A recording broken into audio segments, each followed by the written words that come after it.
8 వచనాలు అందరము బైబిల్ తెరిచి చదువుదామండి. లూకా సువార్త 18వ అధ్యాయము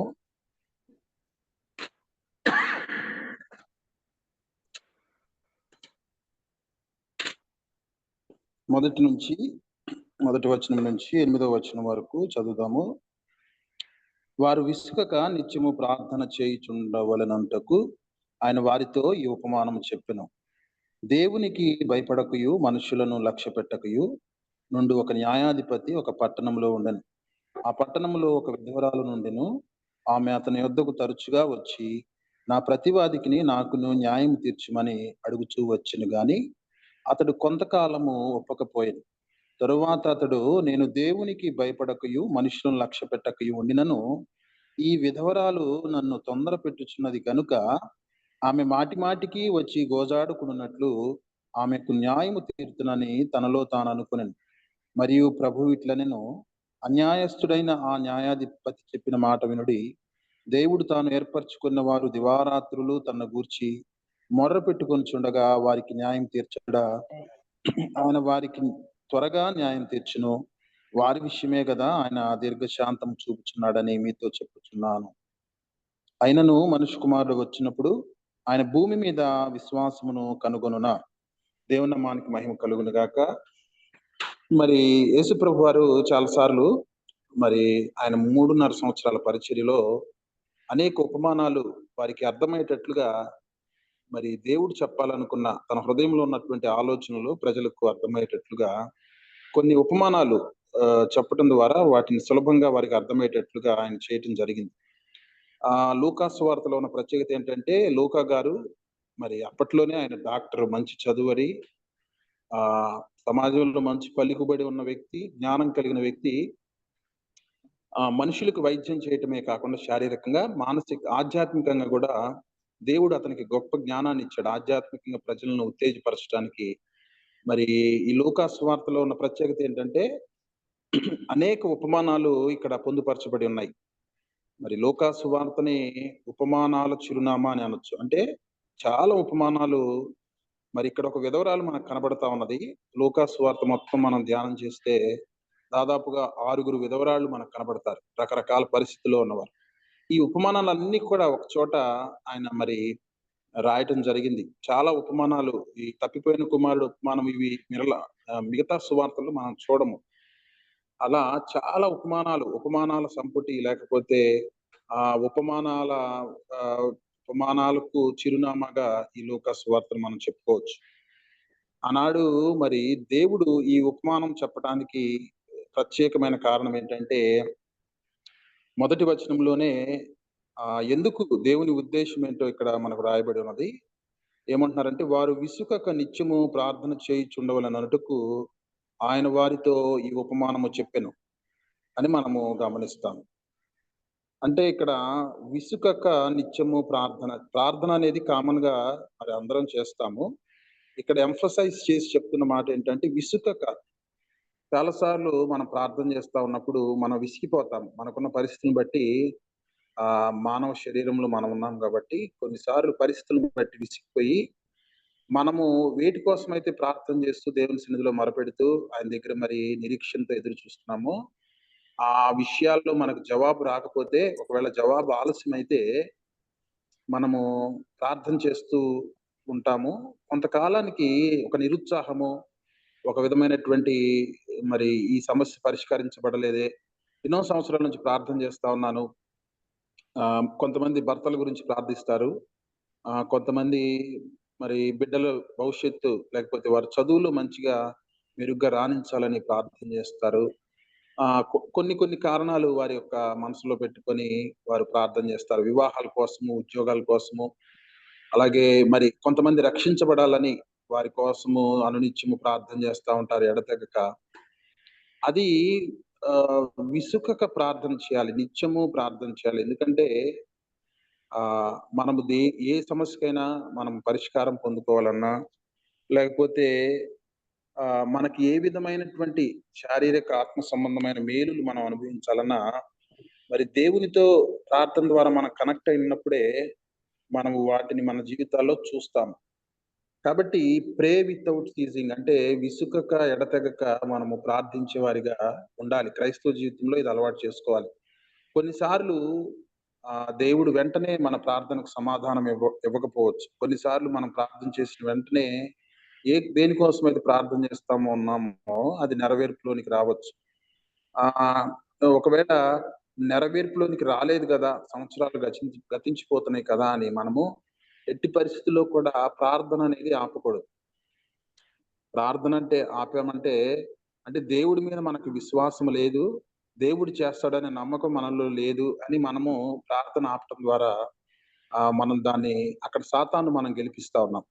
కాబట్టి ఒక పనికి పూనుకొని దాని కోసం ప్రార్థన చేసినప్పుడు అది కార్యసాధన అయ్యే వరకు, ఆ పని పూర్తయ్యే వరకు కూడా మనము దేవుని దగ్గర నుంచి మనకు రిప్లై వచ్చే వరకు మనము దేవుని పేరట, యేసుప్రభు పేరట ఆయన నామాన్ని ఉచ్చరిస్తూ మరి ఆయన యొక్క వాగ్దానాలన్నిటిని మనం జ్ఞాపకం చేసుకుంటూ ఆయన సన్నిధిలో మనం అడిగినప్పుడు ఎడతెగక అలాగే విసుగక మనం అడిగినప్పుడు దేవుడు తప్పక మనకి జవాబు దయచేస్తాడు. అలాగే ప్రార్థన మనకొక శ్వాసలాగా మారిపోవాలి.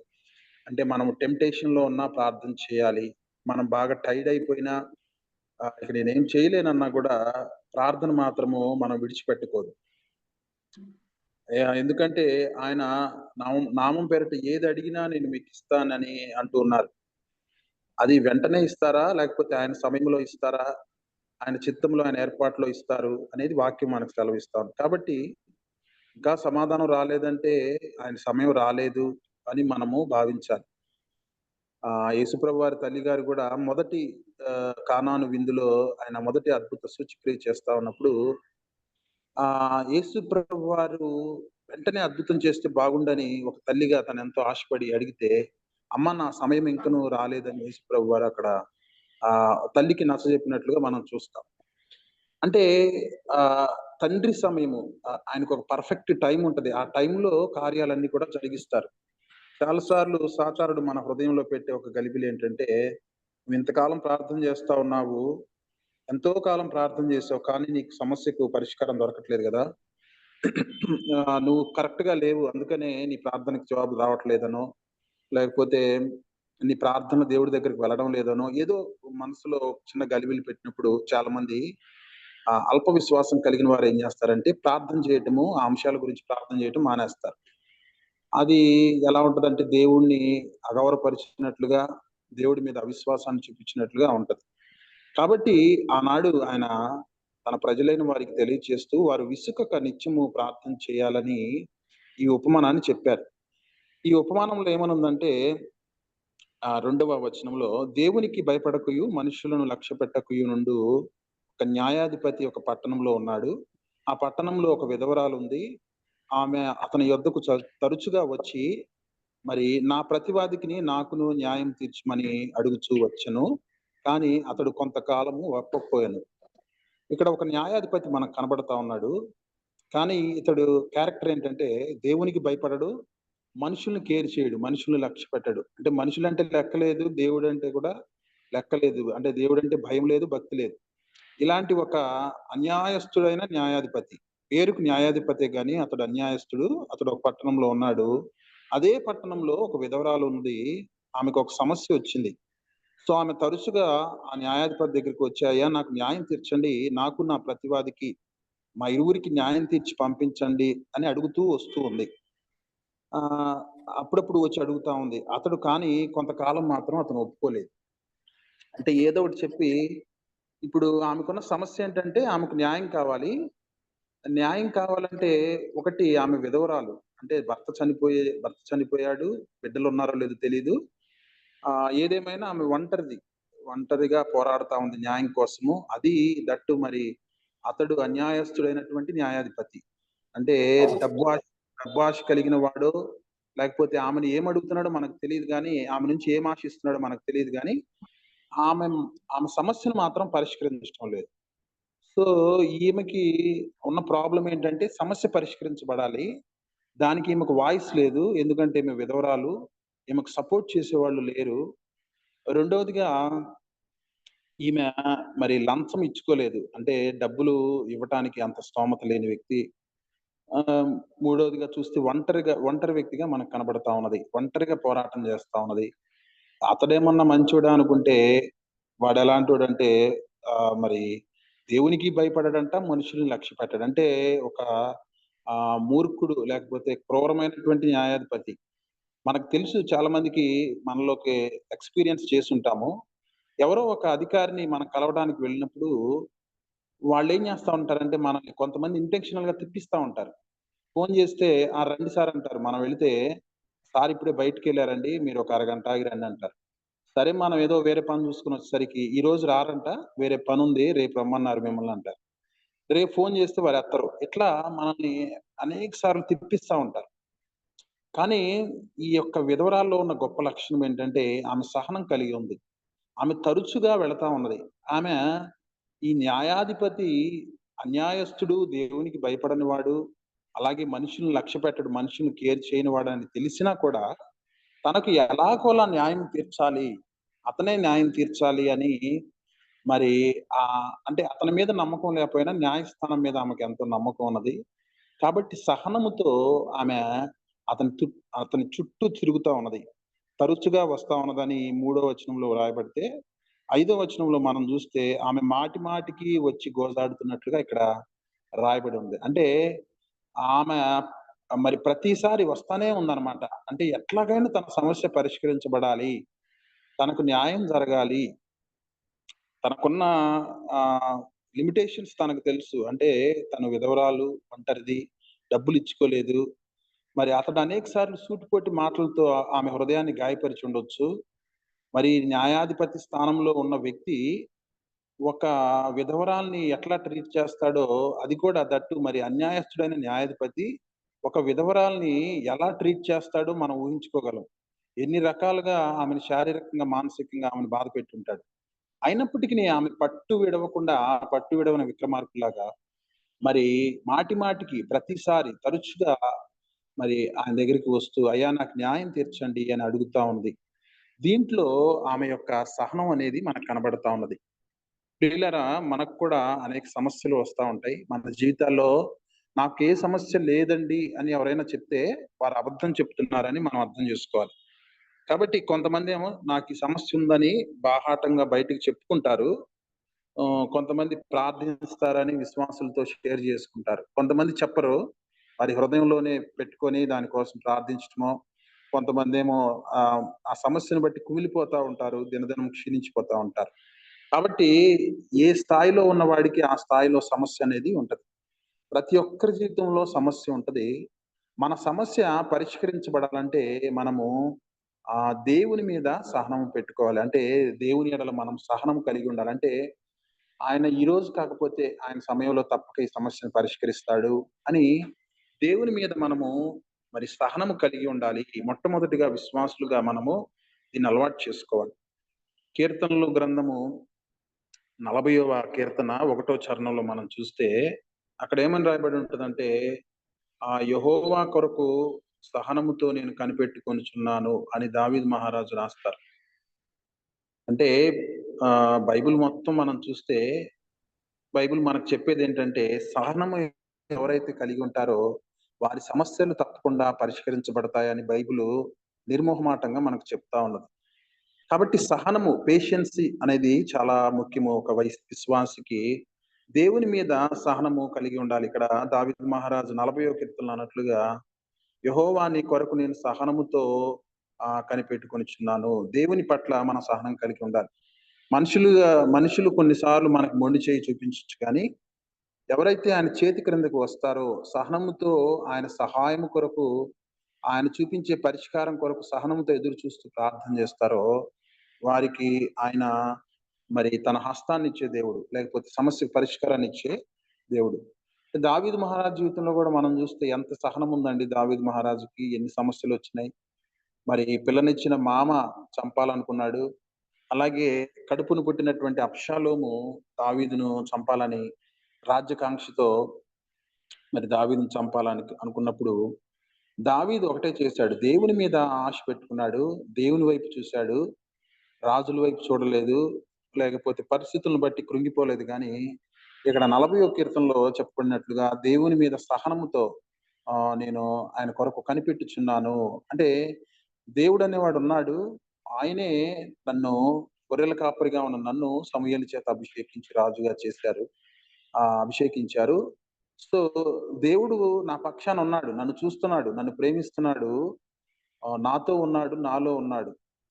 కానీ ఆయన సమయంలో చేస్తాడు. ఇది ఎందుకొచ్చిందో ఈ సమస్య, ఈ సమస్య విషయంలో దేవుడే నాకు పరిష్కారాన్ని చూపిస్తాడు అని ఏనాడు కూడా మనుషుల్ని నమ్ముకోలేదు గానీ దావీదు, దేవా నీ కొరకు సహనంతో నేను కనిపెట్టుచున్నాను అని అనేక పలుమార్లు ఆయన దేవుని మీద విశ్వాసాన్ని నిలబెట్టినట్లుగా మనం చూస్తాం. కాబట్టి విశ్వాసులుగా మనం సహనం అనేది కలిగి ఉండాలి. చాలా మందికి సహనం లేకపోవటం వల్ల దేవుని కార్యాలు వారి జీవితాల్లో చూడలేకపోతా ఉన్నారు. 2024 వెళ్ళిపోయి 2025 వస్తా ఉన్నది. అయినా కొన్ని విషయాల్లో వారు విజయాన్ని చూడలేకపోతున్నారంటే కారణం ఏంటంటే, వారు సహనముతో దేవుని సన్నిధిలో కనిపెట్టలేకపోతా ఉన్నారు. ప్రార్థించలేకపోతా ఉన్నారు. అంటే అవిశ్వాసం వారిని అలుముకుంటా ఉన్నది. వారు పరిస్థితులు చుట్టూ ఉన్న పరిస్థితుల వైపు చూస్తా ఉన్నారు గానీ, ఈ పరిస్థితులన్నిటిని మార్చగలిగిన వాడు, వీటన్నిటిపైన అధికారం కలిగిన దేవుని వైపు వారు చూడటం లేదు. చూడండి పేతురు ఎప్పుడైతే యేసు ప్రభువారి వైపు చూసారో, ఆ సముద్రపు అలలను చూడకుండా యేసుప్రభు వారిని చూసినంత సేపు సముద్రంలో కూడా నడవగలిగాడు యేసుప్రభు వారిలాగా. ఎప్పుడైతే ఒక్కసారిగా మరి చుట్టూ ఉన్న అలలను చూసాడో, భయపడ్డాడో తన హృదయంలో అవిశ్వాసం వచ్చేసింది. వెంటనే మునిగిపోవటం ప్రారంభించాడు. ఇది మన క్రైస్తవ జీవితంలో కూడా మన దైనందిక జీవితంలో దీన్ని అప్లై చేసుకోవాలి. ఎంతకాలమైతే మనము మన సమస్యలు చూస్తూ ఉంటామో, మనం మునిగిపోతా ఉంటాం రోజు రోజుకి. ఎంతకాలం అయితే దేవుని వైపు చూస్తూ ఆయన ఆయన మీద సహనముతో ఆయన కొరకు కనిపెట్టుకుంటుందో మన హృదయము, అంతకాలం మనం ధైర్యంగా ఉంటాం. మనల్ని చూసిన వారు చాలా మంది ఆశ్చర్యపోతారు. ఇన్ని సమస్యలు వీరికి ఉన్నప్పటికీ, వీరు ఎందుకు ఇంత ధైర్యంగా ఉండగలుగుతా ఉన్నారు? ఎందుకు ఇంత నిబ్బరంగా ఉండగలుగుతా ఉన్నారు? ఎందుకు ఎప్పుడు చూసినా రిలాక్స్‌డ్‌గా ప్రశాంతంగా వీరు కనపడతా ఉన్నారంటే, వీరు నమ్ముకున్న దేవుని మీద వీరు సహనంతో ఉన్నారు. వారిని దేవుణ్ణి ఆధారం చేసుకొని వారు జీవిస్తున్నారు కాబట్టి, ఆ ధైర్యము దేవుని వలన వారు పొందుకొనుచున్నారనే విషయాన్ని వారు గ్రహిస్తారు. సరే ఇక్కడ మనం చూసినట్లయితే ఈ విధవరాలుకు కూడా ఎంతో సహనం ఉందండి. ఎన్నో సార్లు ఆయన "మరేమిస్తావు? నువ్వు ఎంతిస్తావు?" అని అడుగుంటాడు. "అయ్యా నేనేమి ఇచ్చుకోలేనయ్యా నాకు న్యాయం తీర్చండి" అంటే, మరి ఎన్ని రకాలుగా అతడు దుర్భాషలాడాడో. ఎన్ని సార్లు తన యొక్క అసిస్టెంట్లు పంపించి ఆమెను తోలేయండిరా, ఆమెను బయటికి పంపించేయండి అని ఎన్ని సార్లు ఆమెను మరి నానా రకాలుగా తోలనాడి, మరి ఒక పేద విధవరాలు పక్షంగా సమాజం ఎట్లా ఉంటదో మనకు తెలుసు. ఎవ్వరు లేని ఒక స్త్రీని ఎలా చూస్తారు అనేది మనకొక ఐడియా ఉన్నది. ఆ రోజుల్లో కూడా యూదుల్లో మరి యూదులు ఒక ప్రార్థన చేసేవారంట. ఏమంటే, "నేను అన్యుడిగా నన్ను పుట్టించినందుకు నీకు వందనాలయ్యా, నీకు స్తోత్రాలయ్యా" అని దేవుణ్ణి స్తుతించేవాళ్ళంట. అలాగే "నన్ను స్త్రీగా నువ్వు పుట్టించలేదు, దాన్ని బట్టి నీకు స్తోత్రాలు" అనేవాళ్ళంట. అంటే స్త్రీని చాలా తక్కువగా చూసేటువంటి ఆ రోజుల్లో కూడా అటువంటి పరిస్థితులు మనకున్నాయి. ఆ రోజుల్లో స్త్రీలకు ఏదైనా అన్యాయం జరిగితే వాళ్ళు కోర్టు ఆవరణంలోకి కూడా వెళ్ళటానికి వీల్లేదంట. యూదుల కాలంలో ఉన్న పరిస్థితులేంటంటే, వారు ఆ కోర్టు బయట నిలబడి పెద్దగా అరవాలంట. "అయ్యా! నాకు ఈ సమస్యొచ్చింది. ఆహ్, నాకు పరిష్కారం చూపించండి" అని పెద్దగా అరిచి తన సమస్యను చెప్పుకోవాలి గానీ, తను కోర్ట్‌లోనికి వెళ్ళడానికి కూడా అవకాశం లేదంట. మరి ఈమె స్త్రీ అదే అదే రకంగా మళ్ళా మనం ఇంకా ఎలాంటి స్త్రీ అంటే విధవరాలు. అంటే ఎవరు ఈమెకు లేరు. భర్త లేడు, పిల్లలు లేరు. అయినప్పటికిని సహనముతో ఆమె మరి న్యాయం కోసము కనిపెడుతూ ఉన్నది. అతడు మరి అన్యాయస్తుడైనప్పటికి కూడా న్యాయం కోసము కనిపెడతా ఉన్నది. రెండవదిగా ఈ విధవరాల్లో మనం చూసే లక్షణం ఏంటంటే, ఆవిడ మరి సమయోచితమైనటువంటి, సందర్భానుసారమైనటువంటి సమయస్ఫూర్తి కలిగిన వ్యక్తిగా మనకు కనబడతా ఉంది. అంటే ఎన్నో సార్లు అతడు మాటలతో ఆమెను గాయపరిచినప్పటికీ ఎక్కడ కూడా ఒక మాట ఆమెకు తూలినట్లుగా గాని, లేకపోతే "నువ్వు గాకపోతే వేరే న్యాయాధిపతి ఉండడా" అని పరుషంగా మాట్లాడి వెళ్ళిపోయినట్లుగా గాని మనకు కనపట్ల. ఆయన దగ్గర న్యాయం దొరుకుతది, న్యాయస్థానములో నాకు న్యాయం దొరుకుతదని నిశ్చయించుకుంది. ఎన్నో సార్లు ఆయన మాటల ద్వారా ఆమెను బాధపెట్టినప్పటికి తిరిగి ఒక్క మాట కూడా అనకుండా చాలా సమయోచితమైనటువంటి, సమయోచితమైనటువంటి మాటలు పలికిన వ్యక్తిగా మనకిక్కడ కనబడతా ఉన్నది. మనకి చాలా అంటే చాలా ట్రిక్కీ సిట్యుయేషన్ ఇదేంటంటే అన్యాయస్తుడైనటువంటి న్యాయాధిపతి. ఎలా ఉందంటే పోలీసే గాని అతను దొంగ పోలీస్ అండి అంటారు. అంటే పేరుకు పోలీసే. చేసే వృత్తి పోలీస్ వృత్తే గాని అతని స్వభావము దొంగ స్వభావం. అంటే ఒక దొంగని పట్టుకోవాల్సిన పోలీసు దొంగలాగా దొంగతనం చేస్తున్నాడంటే అది ఇంకా ఎలాంటి క్రిటికల్ సిట్యుయేషన్ మనం అర్థం చేసుకోవచ్చు. ఇక్కడ పేరుకి న్యాయాధిపతే గాని అన్యాయస్తుడైనటువంటి న్యాయాధిపతి అని ఇక్కడ రాయబడింది. అంటే న్యాయము లేని న్యాయం మాత్రం చేయడు. అన్యాయం చేస్తా ఉంటాడు. కానీ పేరుకు మాత్రము న్యాయాధిపతి. ఇటువంటి వ్యక్తి ఎన్నో సార్లు ఆమెను మరి మాటల ద్వారా తోలనాడినప్పటికిని కూడా ఎక్కడ కూడా తను తన యొక్క తన మాటలు మాత్రం ఎక్కడ కూడా ఆమె జారలేదు. మరి లోకరీతిగా చూసుకుంటే ఆమెకున్న ఆర్థిక స్తోమత గాని, సమాజంలో ఆమెకున్నటువంటి స్థానం గాని మనం చూస్తే చాలా తక్కువ వ్యక్తే. విధవరాలు లోకం దృష్టిలో చాలా చిన్న వ్యక్తి. కానీ ఆమె మాటి మాటికి వచ్చి ఆయన్ని వేడుకుంటా ఉన్నది. ఎక్కడ సహనాన్ని కోల్పోలేదు. అలాగే సమయస్ఫూర్తిని కూడా ఆమె కోల్పోని వ్యక్తిగా మనం ఇక్కడ చూస్తా ఉన్నాం. కాబట్టి మన జీవితాల్లో మొదట సహనం ఉండాలి. రెండవదిగా ఒక సమస్య మన జీవితంలో పరిష్కరించబడాలంటే, ప్రాబ్లమ్ సాల్వ్ అవ్వాలంటే మొదట మనము పేషెన్స్ కలిగి ఉండాలి. రెండవది విధవరాల్లాగా మనము కూడా మరి మనుషుల ఎడల సమయస్ఫూర్తి కలిగి ఉండాలి. చాలా మంది మనుషులతో ఎలా మాట్లాడాలో తెలియక వారు సమస్యను రెట్టింపు చేసుకుంటా ఉంటారు. కదండీ! చాలా మందికి కమ్యూనికేషన్ స్కిల్స్ ఉండవు. ఎదుటి వ్యక్తిని ఎలా మాట్లాడాలో, ఎలా వారితో మాట్లాడాలో వారికి తెలియకపోవటం వల్ల వారు సమస్యలను కొని తెచ్చుకుంటూ ఉంటారు. అందుకనే సొలొమోన్ మహారాజు ఏం చెప్పాడంటే ఆహ్, చూడండి సామెతల్లో ఆహ్, సామెతల గ్రంథం 15వ అధ్యాయము 23వ వచనంలో మనం చూస్తే అక్కడ ఏమని రాయబడి ఉంటదంటే, సమయోచితమైనటువంటి మాట లేకపోతే సమయోచితమైనటువంటి మాట మాట్లాడటం ఎంత మనోహరము అని అక్కడ రాయబడి ఉంటది. ఇది సొలొమోన్ గారే చెప్పారన్నమాట. సమయోచితమైన మాట అది ఎంతో మనోహరం.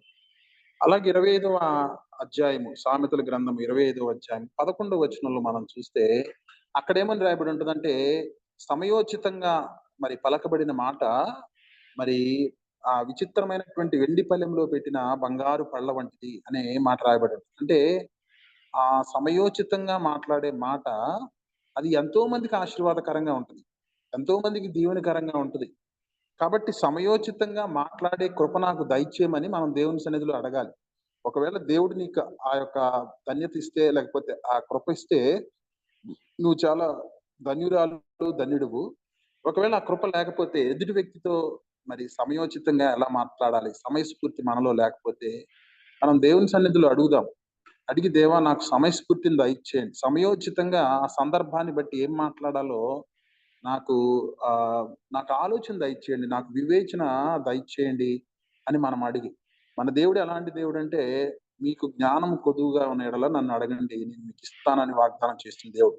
కాబట్టి వాగ్దానం చేసిన దేవుడు తప్పక నెరవేర్చే దేవుడు కాబట్టి, సమయస్ఫూర్తి అనేది చాలా ముఖ్యం. నేను బైబిల్ ధ్యానం చేస్తా ఉన్నప్పుడు నాకు ఈ కమ్యూనికేషన్ స్కిల్స్ బాగా ఉన్న వ్యక్తి ఎవరంటే బైబిల్‌లో నాకు తెలిసి మోషే ప్రథముడుగా నాకనిపిస్తాడు. ఎందుకంటే మరి అన్ని లక్షల మంది అంత లక్షల మంది ఇశ్రాయేలీయుల్ని వారి సమస్యలను పరిష్కరించుకుంటూ అనేక సార్లు అతను వాళ్ళు మాటల ద్వారా ఆయన్ని తొందర పెట్టాలని చూశారు. మాటల ద్వారా ఆయన కోపం తెప్పించాలని చూశారు.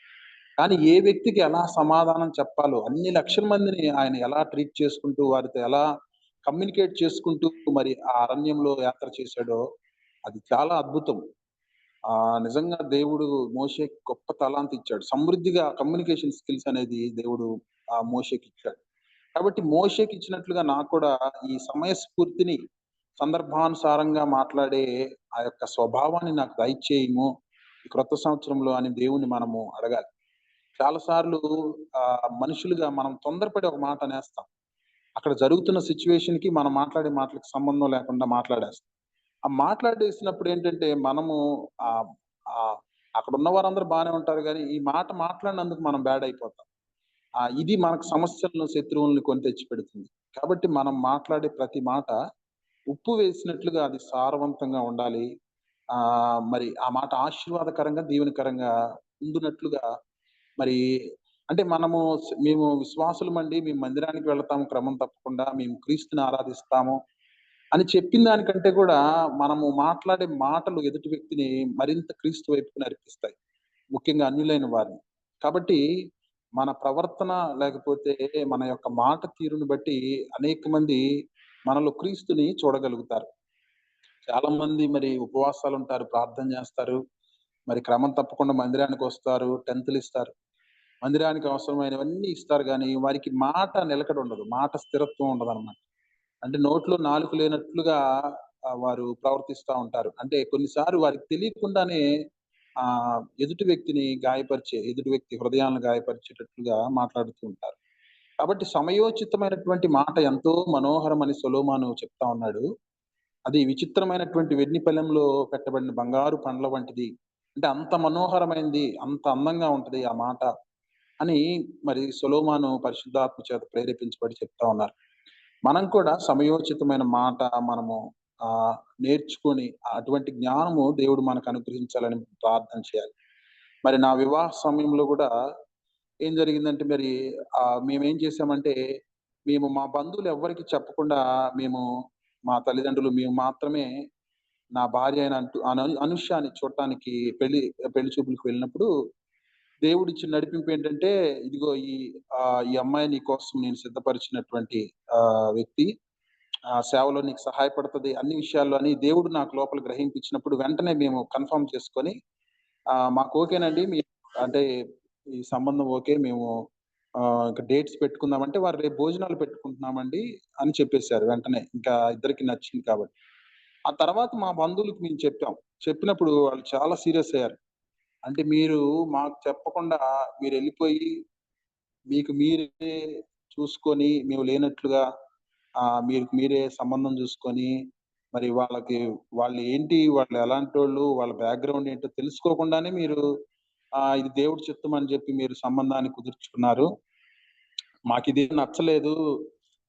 మేము ఆ అమ్మాయిని ఒకసారి చూడాలి. వాళ్ళ కుటుంబం వాళ్ళతో మాట్లాడాలి. కాబట్టి మీరేం చేస్తారంటే మరి ఆ యొక్క భోజనాలు వారు పోస్ట్‌పోన్ చేసుకోమని చెప్పండి. అమ్మాయిల ఇంట్లో భోజనాలు.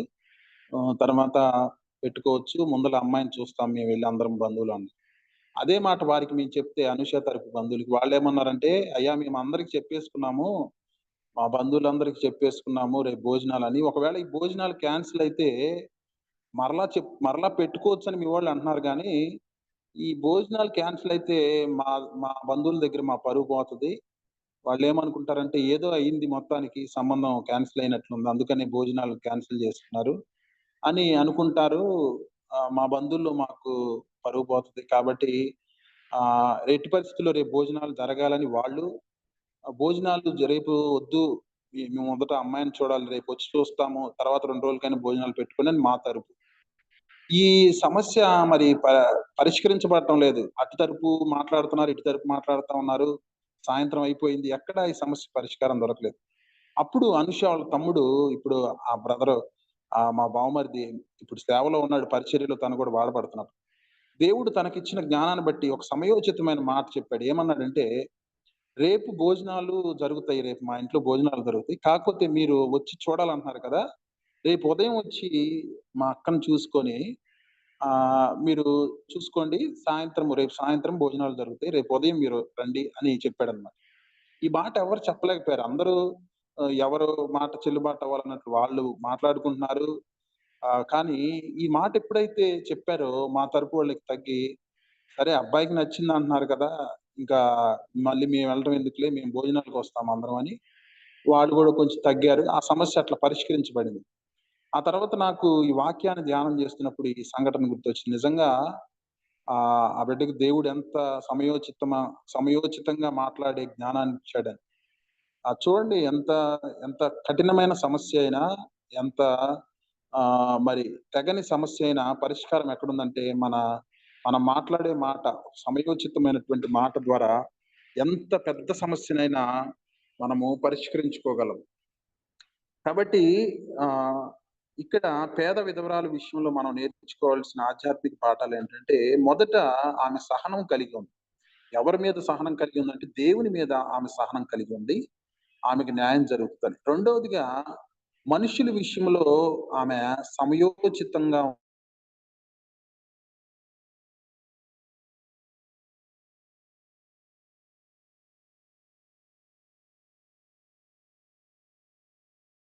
ఉంది.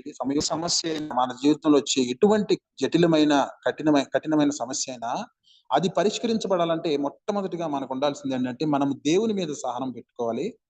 రెండోదిగా మనుషులతో మనము సమయస్ఫూర్తిని ప్రదర్శించాలి. అంటే సమయోచితమైన మాట పలకటము, లేకపోతే సమయస్ఫూర్తి మనకున్నప్పుడు ఈ 2 లక్షణాలు ఎవరికైతే ఉంటాయో, వాళ్ళ జీవితంలో సమస్యలొస్తాయి గానీ, అవి వెంటనే ఆ సమస్యలన్నీ గూడా పరిష్కరించబడతాయి. ఎందుకంటే, వాళ్ళు మొట్టమొదటిగా దేవుని ఎడల సహనం కలిగి ఉన్నారు.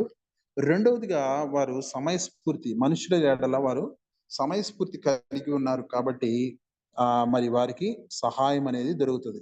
ఇక్కడ ఈ పేద విధవరాలు విషయంలో కూడా ఏం జరిగిందంటే, ఆమె సహనం కలిగి ఉన్నది, తరచుగా వెళతా ఉన్నది. మాటిమాటికి ఆ అన్యాయస్తుడైనటువంటి న్యాయాధిపతికి దగ్గరికి వెళ్లి న్యాయం తీర్చమని ప్రాధేయపడతా ఉన్నది. ఇక చివరికి తను ఇక వెక్స్ అయిపోయి ఆ న్యాయాధిపతి ఏమంటున్నాడంటే, ఇక్కడ 5వ వచనంలో మనం చూస్తే, "ఈ విధవరాలు నన్ను తొందరపెట్టుచున్నది కనుక, ఆమె మాటిమాటికి వచ్చి గోజాడుకొనున్నట్లు ఆమెకు న్యాయము తీర్తునని తనలో తాను అనుకొనెను." దేవునికి స్తోత్రం. హల్లెలూయా! అంటే చివరికి తనే రియలైజ్ అయ్యాడు. అబ్బో! ఈమె అసలు నన్ను విడిచిపెట్టడం లేదు. మాటిమాటికి వచ్చి నన్ను తొందర పెడతా ఉన్నది. నన్ను విడిచిపెట్టకుండా నన్ను వెంబడిస్తా ఉన్నది. నన్ను గోజాడుకుంటా ఉన్నది. కాబట్టి తనలో తాను ఏమనుకున్నాడంటే, అంత అన్యాయస్తుడు, అంత కఠిన హృదయుడైనటువంటి న్యాయాధిపతి హృదయం గూడా ఈమెకున్న సహనాన్ని బట్టి, ఈమెకున్నటువంటి మరి సమయోచితమైనటువంటి మాటలు పలికే లక్షణాలను బట్టి ఆయన ఏ స్థాయికొచ్చేసాడంటే ఇక, ఈమె సమస్య నేను పరిష్కరిస్తే పోద్ది. ఎందుకంటే పద్దాకల నా దగ్గరకు తిరుగుతుంది. ఏమీ ఇచ్చుకోలేదు. కానీ నన్ను విడిచిపెట్టకుండా, విడువక మరి నన్ను వెంబడిస్తా ఉన్నది కాబట్టి, బ్రతిమలాడుకుంటా ఉంటుంది కాబట్టి, ఈమె సమస్యను నేను పరిష్కరిస్తాను అని తనలో తాను అనుకున్నట్లుగా మనము చూస్తూ ఉన్నాం. కాబట్టి దేవుడు ఇక్కడ ఏం చెప్పాలనుకున్నాడంటే దీని ద్వారా, చూడండి ఇక్కడ ఒక అన్యాయస్తుడైనటువంటి న్యాయాధిపతి, ఒక పేద విధవరాలు పలుమార్లు విసుగు చెందక సహనముతో, సమయస్ఫూర్తితో మరి ఆయన్ను గోజాడుకుంటూ ఉంటే, కొంతకాలానికి ఆయన హృదయం కరిగి ఆమె ఆమెకి న్యాయం తీర్చాడు కదా! ఆమెకు సహాయం దొరికింది కదా! మరి నేను మీ దేవుడిని, నేను ఎలాంటి దేవుడిని అని క్రింద వచనాల్లో ఆయన అంటూ ఉన్నారు. యేసుప్రభు వారు ఏమంటున్నారంటే, ప్రభువు 6వ వచనంలో, మరియు ప్రభువు ఇట్లనెను, అన్యాయస్తుడైన ఆ న్యాయాధిపతి చెప్పిన మాట వినుడి. దేవుడు తాను ఏర్పరచుకున్న వారు దివారాత్రులు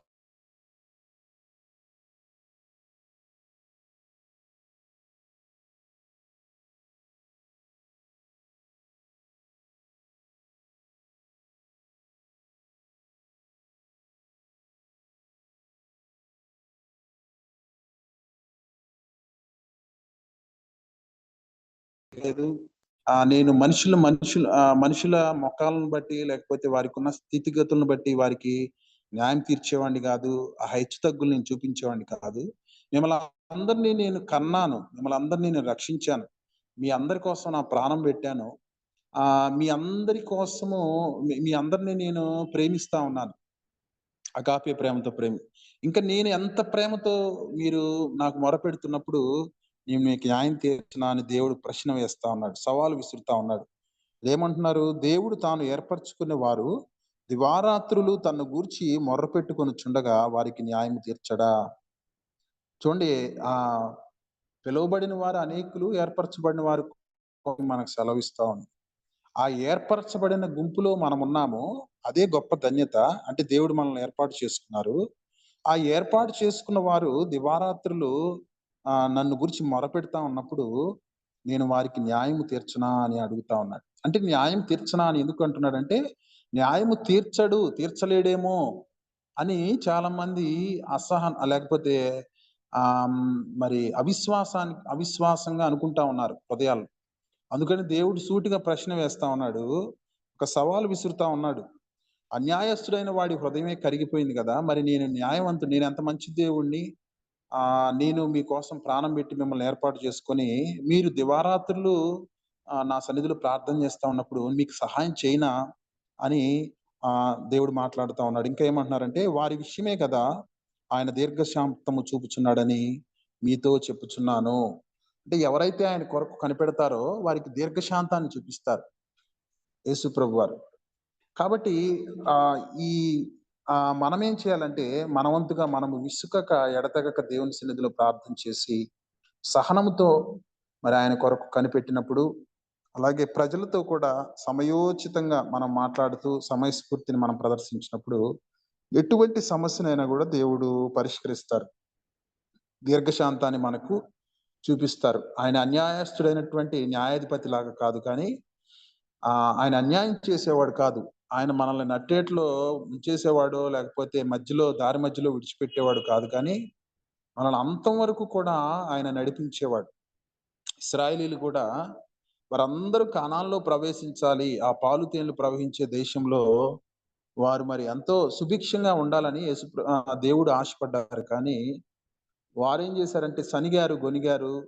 మధ్యలో అవిశ్వాసం వలన, సనుగుడు వలన, గొనుగుడు వలన ఆ మధ్యలోనే వాళ్ళు పండుటాకులాగా రాలిపోయారు. వారిలో ఎవరైతే విశ్వాసంతో విసుకక దేవుని సన్నిధిలో సహనము కలిగి, విశ్వాసము కలిగి దేవుణ్ణి నమ్మకంగా వెంబడించారో, ఆ తరంలో యెహోషువ, కాలేబులు మాత్రమే వారు కానాన్‌లో అడుగుపెట్టగలిగారు. కాబట్టి ఈ విశ్వాసము మనలో ఉండాలి.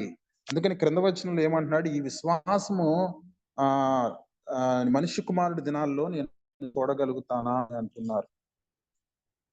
అంటే పైన 17వ అధ్యాయంలో మనం చూస్తే, లూకా సువార్త 17వ అధ్యాయంలో ఏమనుందంటే, మొదట నోవాహు దినాలు గురించి అక్కడ ప్రస్తావన ఉంది. అలాగే లోతు దినాలు. ఇక్కడ మూడవదిగా ఏంటంటే, మరి అంటే మనిషి కుమారుని యొక్క దినాలు. ఇప్పుడు మనము అంత్యకాలంలో ఉన్నాం. మనిషి కుమారుడి దినాల్లో మనమున్నాం. నోవాహు దినాల్లో మనం చూస్తే అక్కడ ఎంతమంది రక్షించబడ్డారంటే, ఉండటానికి ఎన్నో లక్షల మంది ఉన్నారు గానీ, వారిలో మరి దేవుడిని నమ్మలేదు. దేవుడి మాటను విశ్వసించలేదు. కాబట్టి 8 మంది మాత్రమే సేవ్ చేయబడ్డారు ఆ కాలంలో, నోవాహు కాలంలో. ఆ తర్వాత లోతు కాలంలో మనం చూస్తే, మరి అందరూ అగ్నికందకాల చేత కాల్చబడ్డారు. కేవలం నలుగురంటే నలుగురు. ఆ నలుగురిలో గూడా మరి లోతు భార్య వెనుతిరిగి చూసి ఉప్పు స్తంభం అయిపోయింది. ముగ్గురు మాత్రమే సేవ్ అయ్యారు. మరి దేవుడు సూటిగా ప్రశ్న వేస్తా ఉన్నాడు. ఈ మనిషి కుమారుని దినాల్లో ఎంతమందిలో ఆ విశ్వాసాన్ని నేను చూస్తాను. అంటే విసుకగా, ఎడతెగక ఎంతమంది నా సన్నిధిలో ప్రార్థన చేస్తారు? కనుగొంటానా హ్మ్. అని దేవుడు ప్రశ్న వేస్తా ఉన్నాడు. మనకే ప్రశ్న వేస్తా ఉన్నాడు. కాబట్టి ఆ అవును విశ్వాసం నాయన. మనలో ఉన్నదా? దేవుడు మనల్ని చూసినప్పుడు, మన హృదయాల్లోకి చూసినప్పుడు ఆ విశ్వాసాన్ని ఆయన కనుగొనగలుగుతాడా? అని ఒకసారి మనం స్వపరీక్ష చేసుకుందాము. ఎందుకంటే మనం మంచి దినాల్లో ఉన్నాము. మనిషి కుమారుని రాకడ దినాల్లో మనమున్నాం. అప్పుడేమో 8 మంది రక్షించబడ్డారు నోవాహు దినాల్లో. లోతు కాలంలోనేమో ముగ్గురే సేవ్ అయ్యారు. మరి ఇప్పుడు ఎంతమంది సేవ్ అవుతారు అనేది ఒక ప్రశ్న. దేవుడు అంటా ఉన్నాడు, నా రాకడ దినాల్లో, మనిషి కుమారుడి దినాల్లో ప్రజలలో ముఖ్యంగా విశ్వాసుల్లో నేను ఈ విశ్వాసాన్ని కనుగొనగలుగుతానా అని. కాబట్టి ఆ విశ్వాసాన్ని మనము ఆహ్, ఆహ్, మనం పదిలపరుచుకుందాం. అంటే విశ్వాసంలో స్థిరపరచబడదాము. అలాగే విసుకక, ఎడతెగక దేవుని సన్నిధిలో ప్రార్థన చేద్దాం. ఎందుకంటే ఆయన అన్యాయస్తుడైన దేవుడు కాదు. మొరపెట్టిన వారందరికీ రైట్. దీర్ఘశాంతం ఇచ్చే దేవుడు. మరి దేవుని మీద సహనం కలిగి ఉందాము. మనుషుల ఎడల మరి సమయస్ఫూర్తిని మనం కలిగి ఉందాము. మనకి వచ్చే సమస్యలన్నిట్లో కూడా దేవుడు తప్పక మనకు సహాయం చేసి వాటిని పరిష్కరించి ఆయన సత్య మార్గంలో మనల్ని నడిపిస్తాడు. మరి దేవుడు మనందరికీ కూడా అట్టి కృప దేవుడు మనందరికీ అనుగ్రహించును గాక. ఆమేన్. ఆమేన్. ప్రార్థన చేసుకుందాము. ప్రేమ నమ్మకం కలిగిన మా పరలోక తండ్రి, నీ పాదాలకు స్తోత్రాలు, వందనాలు. ఈరోజు మీరిచ్చినటువంటి వాక్యాన్ని బట్టి నీకు స్తోత్రాలు. ఆ పేద విధవరాలు ప్రభా తన సమస్య పరిష్కరించబడాలని నాయన సహనముతో కనిపెట్టింది, సమయస్ఫూర్తి కలిగి ఉన్నది కాబట్టి, ఆ కఠిన హృదయము కలిగిన అన్యాయస్తుడైన న్యాయాధిపతి హృదయము కూడా మరి తేలికైపోయింది. తను కూడా తనకు న్యాయం చేయాలని, సహాయం చేయాలని ముందుకు వచ్చాడు. మరి నీవు మమ్మల్ని కని, పెంచి పోషిస్తున్న దేవుడువు. నీవు న్యాయవంతుడవైన దేవుడువు నాయనా, నీకు స్తోత్రాలు. మమ్మల్ని విడువక, ఎడబాయక ఈ శాశ్వతమైన కృపను మా ఎడల చూపుతున్న దేవుడు. మేము మొరపెట్టిన వెంటనే తగిన కాలమందు నీ సమయంలో నీ చిత్తముని ఏర్పాట్లో మా విషయాల్లో కార్యాలు జరిగించి మహిమ పొందే దేవుడువు. కానీ మేము ఎక్కడ విశ్వాసంలో మరి ప్రభు వెనుక్కు పోక నాయన విసుకక ఎడతెగక నీ సన్నిధిలో అనునిత్యము ప్రార్థన చేసి నీవిచ్చేటువంటి ఆశీర్వాదాలను దీవెనలను మేము పొందుకోవడానికి మా అందరికీ కృప దయచేయండి. ముఖ్యంగా ఎంతమంది అయితే ఈ యొక్క జూమ్ లో వింటూ ఉన్నారో మా అందరికీ కూడా ఇటువంటి విశ్వాసము ఈ అంచె దినాల్లో మెండుగా అనుగ్రహించి అన్ని రకాలుగా నీ రాకడకు సిద్ధపరిచి మీరు మహిమ పొందమని యేసయ్య నామములో అడిగి వేడుకుని ప్రార్థిస్తున్నాము తండ్రి. ఆమేన్ ఆమేన్.